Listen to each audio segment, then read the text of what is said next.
हर हर महादेव दोस्तों, welcome to my travelogue. हमारा ये वीडियो होने वाला है बनारस, अयोध्या, प्रयागराज, संगम और विंध्याचल का ट्रिप एक साथ एक ही विजिट में कैसे कर सकते हो, इसके बारे में मैं आपको देने वाला हूँ इन चारों जगह के बारे में विस्तृत जानकारी। तो बने रहिए इस वीडियो के साथ और इस वीडियो को पूरा देखिए ताकि आप समझ पाओगे कि इन चारों धाम के दर्शन एक साथ कैसे करेंगे, वो भी बहुत ही ईजी वे में। नमः पार्वती पते, हर हर महादेव, बाबा विश्वनाथ की जय। तो दोस्तों, सबसे पहले हमें पहुंचना है वाराणसी। कोई भी स्टेशन से वाराणसी का कनेक्टिविटी बहुत बढ़िया है। तो ट्रेन से आप वाराणसी जंक्शन या बनारस स्टेशन पहुंच सकते हैं। हम लोग उतरे थे वाराणसी स्टेशन पे। हाय गाइस, हम लोग जा रहे हैं काशी विश्वनाथ मंदिर, गोदौलिया चौराहा। वो कितनी है कि मत पूछ लीजिए आप।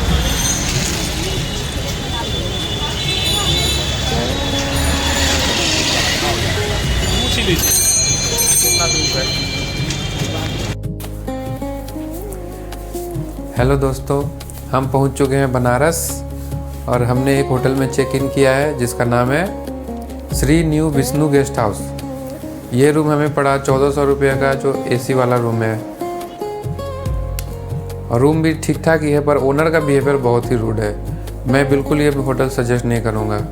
हम बहुत थक चुके थे, इसलिए हमें ये मजबूरन लेना पड़ा, क्योंकि होटल का बिहेवियर देख के हमें बिल्कुल भी रहने का मन नहीं कर रहा था।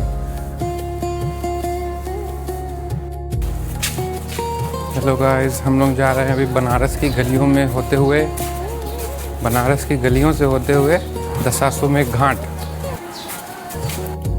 महादेव की नगरी काशी यानी बनारस या वाराणसी। वाराणसी के उत्तर में वर्णा नदी और दक्षिण में अस्सी नदी बहती है, जो फिर आगे गंगा में मिल जाती है। इसी दो नदी के बीच में बसा होने के कारण इसका नाम वाराणसी पड़ा। बनारस आम बोलचाल के भाषा में प्रसिद्ध हुआ और इसका सबसे पुरातन नाम है काशी। कहते हैं काशी महादेव की त्रिशूल पे बसा हुआ है। यहाँ के लोग यानी बनारसी बाबा विश्वनाथ को अपने आराध्य के रूप में तो पूजते ही हैं, साथ ही साथ वो महादेव को अपनी परिवार का हिस्सा भी मानते हैं। इसलिए पहले के समय में हर बनारसी के घर में महादेव की मंदिर रहती थी, क्योंकि वो महादेव को अपनी हेड ऑफ द फैमिली मानते हैं। आज भी कई घरों में मंदिर बसा हुआ है। दोस्तों, वाराणसी जंक्शन में उतरने के बाद वहाँ से टोटो पकड़ के आपको आना है गोदौलिया चौराहा, जिसका फेयर 20 रुपये पर हेड होता है। यहाँ पे मैं आपको बता देता हूँ कि यहाँ के ऑटो और टोटो वाले कभी सही किराया नहीं बताते, हमेशा ज़्यादा बताएंगे। इसलिए हमेशा आपको 2 या 3 ऑटो या टोटो से पूछने के बाद ही उसमें बैठना है। चाहे बनारस में आपको कहीं भी जाना हो, इसका नॉर्मल किराया 20 रुपये पर हेड ही होता है। इससे ज़्यादा कभी भी ना दें। ये हर जगह हर शहर में अप्लाई होता है। टोटो आपको गोदौलिया चौराहा से पहले ही छोड़ देगा। मैं एक और बात बताना चाहता हूँ कि बनारस में आपको बहुत पैदल चलना पड़ता है, मतलब बहुत ज़्यादा। मंदिर जाइए या कोई भी घाट जाइए, आपको पैदल ही जाना पड़ेगा। इतने सारे घाट है, इतने सारी मंदिर है, मान लो तो डेली के 3 से 5 किलोमीटर आपको चलना ही पड़ेगा। वैसे मंदिर और घाट के आसपास बहुत सारे बाइक सर्विस वाले भी रहते हैं, जो बहुत ज़्यादा किराया मांगते हैं 1-2 किलोमीटर के। अगर आपको बाइक से जाना हो तो कम से कम भाड़ा ज़रूर करवाइएगा। तो गोदौलिया चौराहा पहुंचने के बाद सबसे पहले आपको होटल ढूंढना है। मेरी माने तो आप अपना स्टे बाबा मंदिर के आसपास ही बुक करें, ताकि थोड़ी सी कम चलना पड़े। मंदिर के आसपास और गोदौलिया चौराहा के पास बहुत सारे होटल अवेलेबल हैं। होटल की तो बिल्कुल टेंशन ना लें। बहुत सारी होटल्स हैं बनारस में, जो बहुत इजीली आपको एसी रूम 1500 में और नॉन एसी 800 में मिल जाएगा। रूम लेने के बाद फ्रेश हो जाइए। अगर आप बनारस 10 बजे के पहले पहुंचे हैं तो आप फ्रेश होके चले जाइए गंगा घाट, जैसे दशाश्वमेध घाट। वहां स्नान करिए और स्नान करने के बाद आपको जाना है काल भैरव के दर्शन करने के लिए।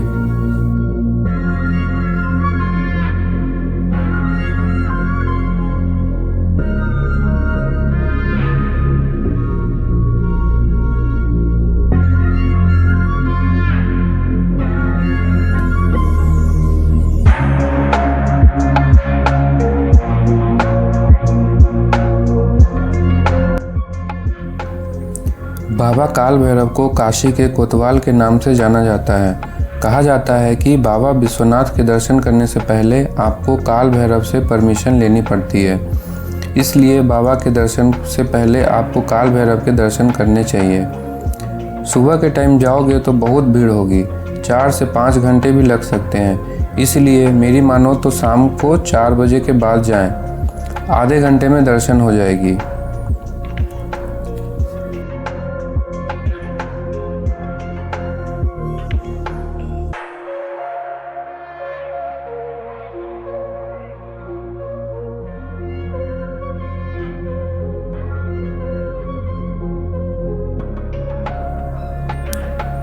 वहाँ से सीधा दशाश्वमेध घाट चले जाइए गंगा आरती देखने के लिए। यहाँ की गंगा आरती के बारे में तो आप जानते ही हैं कितनी मेस्मराइजिंग होती है। आप चाहो तो काल भैरव से आप पैदल ही बाबा मंदिर होते हुए दशाश्वमेध घाट के लिए चले जाइए, या बाइक से भी जा सकते हो। ऑटो या टोटो यहाँ पे नहीं मिलेगी। हम लोग तो पैदल ही निकल गए थे।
गंगा आरती देखने वालों की भी यहाँ काफ़ी भीड़ होती है, इसलिए अगर आप लोग थोड़ा सा जल्दी आ सको तो आपको आगे बैठ के गंगा आरती का आनंद लेने का मौका मिलेगा। दशाश्वमेध घाट के अलावा गंगा आरती 80 घाट पे भी होती है और ललिता घाट पे भी होती है, जो काशी कॉरिडोर के पास है। आप चाहो तो वहाँ भी जा सकते हो।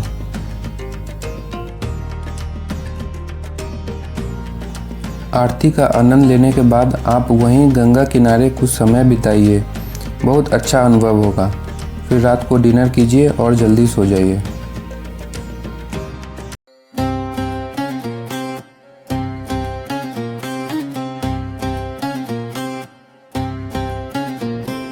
भस्म रमे जो अंगों में, डमरू बजे फिर संगों में,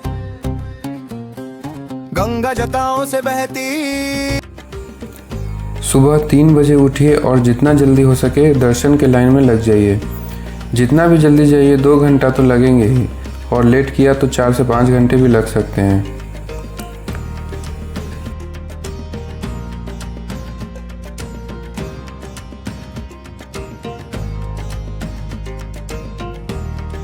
हर हर भोलेनाथ, हर हर भोलेनाथ, तेरे चरणों में सर हर हर भोलेनाथ।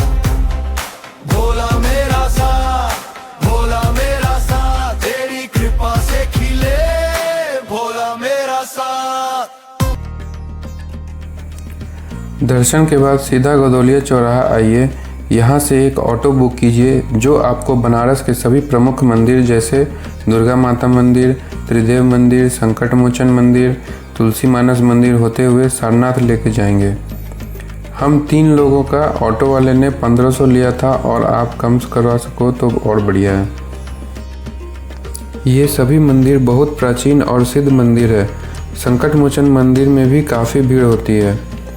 तुलसी मानस मंदिर गोस्वामी तुलसीदास जी के याद में बनाया गया है। ये मंदिर की दीवारों पर पूरी रामचरितमानस उकेरी गई है। ये देखने में काफ़ी सुंदर लगती है। ये सभी मंदिर के दर्शन करने में आपको लगभग 2 से 3 घंटे लग सकते हैं।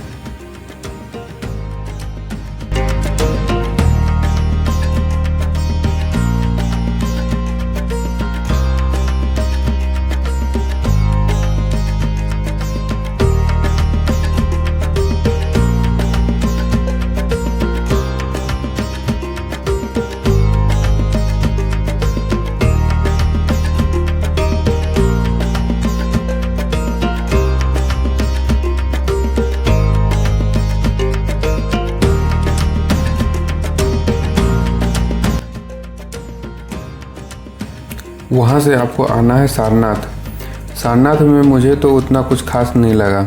अगर आपके पास एक्स्ट्रा समय है या टाइम पास करना है तो ही आइए।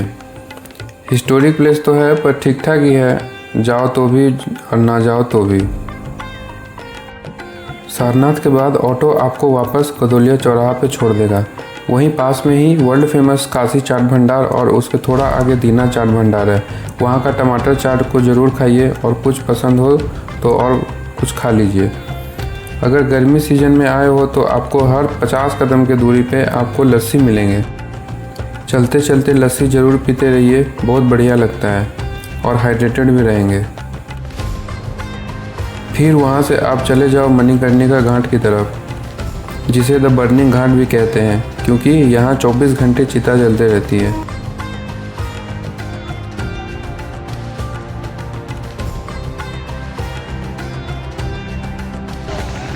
इसी घाट के ठीक बगल में विराजमान है हमारे रत्नेश्वर महादेव मंदिर।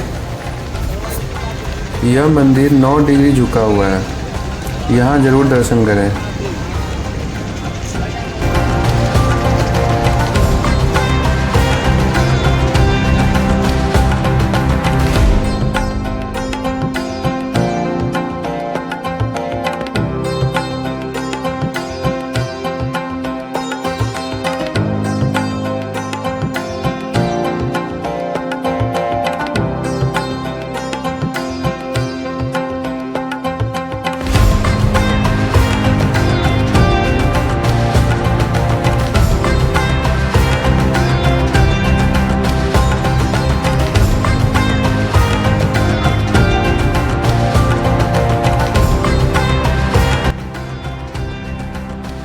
वहीं से आप बोटिंग का आनंद ले सकते हो।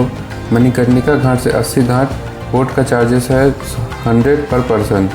वो लोग 200 से 300 बोलेंगे पर 100 से ज़्यादा मत देना। बोटिंग का अनुभव बहुत ही अद्भुत होता है। बोट से सारे घाट का नज़ारा देखकर बस मज़ा ही आ जाएगा।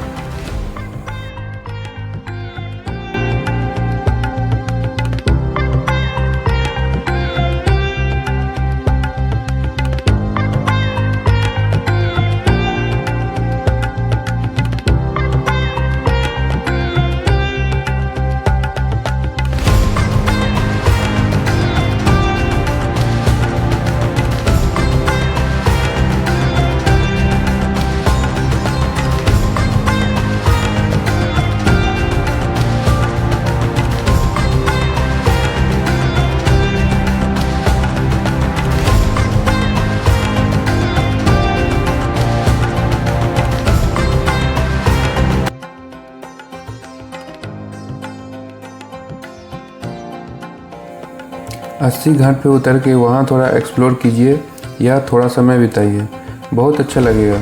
थोड़ी बहुत शॉपिंग भी कर सकते हो। वहाँ से ऑटो या टोटो करके वापस फिर आइए गदोलिया, वहाँ भी शॉपिंग कीजिए और रूम में जाके सो जाइए। सारी पैकिंग वैकिंग भी कर लीजिए क्योंकि सुबह आपको अयोध्या के लिए निकलना है।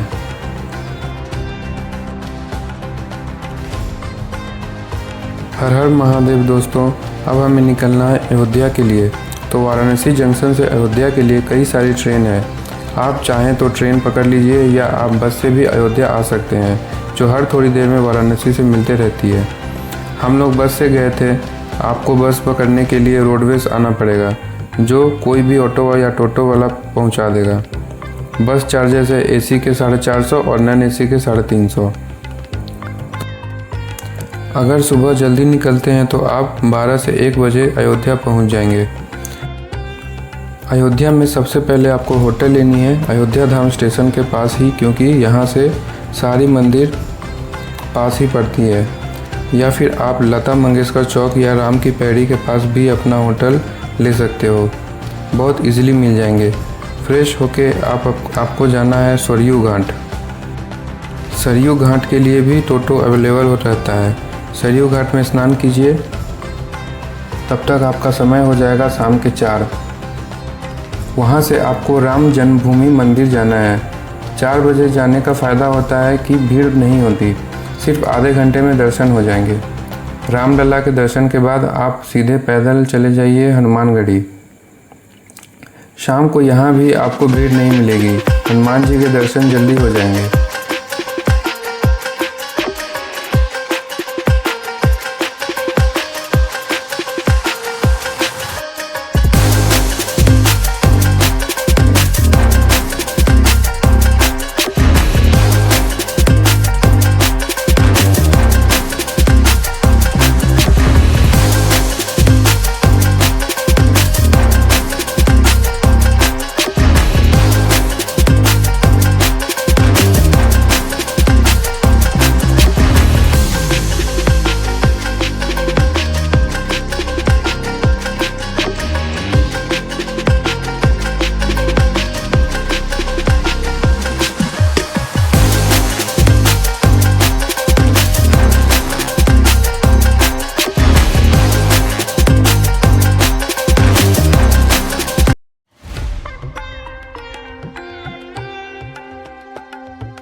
श्री राम लला के दर्शन के बाद आप सीधा पैदल चले जाइए हनुमानगढ़ी। शाम को यहाँ भी आपको भीड़ नहीं मिलेगी, हनुमान जी के दर्शन जल्दी हो जाएंगी। वहीं पास में है दशरथ महल और उसके पास ही है कनक महल, ये दोनों जगह भी ज़रूर जाइए। वहीं खाना वाना खा के रूम आके सो जाइए, क्योंकि फिर सुबह हमें प्रयागराज के लिए निकलना है। या फिर अगर आप रात में ही ट्रेन पकड़ के प्रयागराज आना चाहते हो तो आ जाइए, जैसा आप चाहें। हम लोगों ने सुबह बस पकड़ा था। हम लोग बस से इसीलिए ट्रैवल कर रहे हैं क्योंकि बस इजीली हर समय अवेलेबल रहती है, आराम से सीट भी मिल जाती है। बस पकड़ने के लिए आपको अयोध्या शहर का जो मेन गेट है उसके सामने फ्लाईओवर है, उसके नीचे आना है। सारी बसें यहीं से मिलती है।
तो सुबह अयोध्या से प्रयागराज के लिए बस या ट्रेन जो भी लीजिए और 3 से 4 घंटे में आप पहुंच जाएंगे प्रयागराज।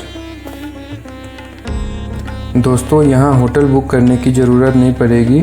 आइए बताता हूँ कैसे। तो बस स्टैंड से या स्टेशन से आप ऑटो या टोटो करके सीधा चले जाइए त्रिवेणी संगम। वहाँ बोट लीजिए जिसका चार्जेस है 200 से 250 पर पर्सन, इससे ज़्यादा बिल्कुल मत देना। बोट पे ही आपका सारा सामान भी आ जाएगा। बोट वाले आपको त्रिवेणी संगम स्थल ले जाएंगे, जहाँ गंगा, यमुना और सरस्वती नदी का संगम हुआ है। संगम स्नान करके वापस आइए और वहीं यमुना किनारे है बड़े हनुमान जी का मंदिर, वहाँ भी दर्शन जरूर कीजिए।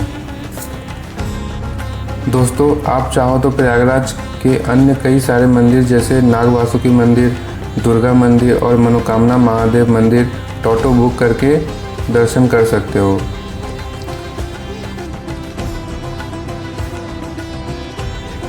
या आप चाहो तो प्रयागराज में ही नाइट स्टे कर सकते हो, पर मैं कहूँगा आप ट्रेन पकड़ के रात में ही विंध्याचल आ जाइए। प्रयागराज स्टेशन से ही विंध्याचल के लिए रात में ट्रेन अवेलेबल है और विंध्याचल पहुँच के वहाँ अपना होटल बुक करो, जैसा हम लोगों ने किया। आप 1 घंटे में विंध्याचल पहुँच जाओगे। होटल भी बहुत सारी अवेलेबल है, रूम लीजिए और खाना वाना खा के सो जाइए। यहाँ आने का बेस्ट टाइम मानिए तो बस बरसात के मौसम में ना आए, क्योंकि गंगा का पानी बहुत ऊपर चढ़ जाता है, बाढ़ की स्थिति रहती है। बाकी आप कभी भी आ सकते हो। सुबह जल्दी उठ के चले जाइए माँ विंध्यवासिनी के दर्शन करने। माता विंध्यवासिनी 52 शक्तिपीठ में से एक है। 1 से 1.5 घंटे में आपका दर्शन हो जाएगा। मंदिर के बगल में ही गंगा घाट भी है, आप चाहें तो वहाँ स्नान भी कर सकते हैं। वहाँ का पानी बहुत ही क्लीन है। उसके बाद खाना वाना खा लीजिए। दोस्तों, अब ध्यान से सुनिए, यहाँ पे हमारा इन चारों जगह जैसे काशी विश्वनाथ बनारस, श्री राम लला अयोध्या, त्रिवेणी संगम स्नान प्रयागराज, विंध्यवासिनी शक्तिपीठ विंध्याचल के दर्शन कंप्लीट होते हैं। अब अगर आपको वापस अपने घर जाना हो तो यहीं विंध्याचल से जा सकते हो, या विंध्याचल से 1 घंटे की दूरी पे ही बनारस है, तो आप वापस बनारस आ सकते हो और बनारस से आप वापस अपने घर प्रस्थान कर सकते हो। मैं कहूँगा आप वापस बनारस आ जाइए, फिर एक बार बाबा के दर्शन कीजिए और कोई जगह छूट गई हो तो वहाँ जाइए, थोड़ा समय और बिताइए बनारस में। और अगर आप एक और दिन रुकते हैं तो मज़ा ही आ जाएगा। हम लोग ने भी एक और दिन एक्स्ट्रा रुकने का प्लान किया। बनारस में 1 दिन और स्टे बुक कीजिए और शाम को चले जाइए बाबा विश्वनाथ के दर्शन करने। फिर से शाम को ज़्यादा भीड़ नहीं होती तो आपको आधे घंटे में दर्शन हो जाएंगे। दर्शन के बाद गंगा घाट चले जाइए, वहाँ के सुकून का आनंद लीजिए और खा पी के सो जाइए अपने रूम में, घाट पे नहीं। सुबह आप BHU विश्वनाथ मंदिर जाइए, बहुत बड़ी मंदिर है। वहाँ से रामनगर फोर्ट जा सकते हो, वहाँ म्यूज़ियम भी है। फिर गौरी केदारेश्वर महादेव के दर्शन भी कर लीजिए जो केदार घाट में है। फिर वहाँ से नमो घाट चले जाइए। नमो घाट बनारस की सबसे सुंदर घाट है। वहाँ कुछ समय बिताने के बाद आप गदोलिया और उसके आसपास के दुकान एंड मार्केट एक्सप्लोर कीजिए। हमारी वापसी का ट्रेन वाराणसी जंक्शन से रात 8 बजे की थी, तो हमने गदोलिया मार्केट से कई सारी शॉपिंग भी की। फिर खाना वाना खा के चले गए रेलवे स्टेशन, जहाँ से हमारा वापसी का ट्रेन था। तो दोस्तों, मैं बता दूं कि इस चारों जगह की ट्रिप का जो टोटल कॉस्ट है वो लगभग 8,000 से 10,000 के बीच में है पर पर्सन, जिसमें हर जगह कंफर्टेबल होटल रूम, बढ़िया से बढ़िया खाना पीना, हर जगह घूमने का किराया एंड ट्रेन टिकट्स सब इंक्लूडेड है। तो दोस्तों, यहीं पे हमारा वीडियो समाप्त होता है। मैंने कोशिश की कि अपने अनुभव से आपको सारी जानकारी दे दूं। अगर आपको और कुछ जानना हो या कोई डाउट हो तो कमेंट करके ज़रूर पूछें। बाकी कैसा लगा मेरा वीडियो ज़रूर बताएं। अगर अच्छी लगे तो लाइक और शेयर ज़रूर करें और सब्सक्राइब भी कर दो, ताकि बाकी और भी कई सारे वीडियो देख सको। धन्यवाद। हर हर महादेव।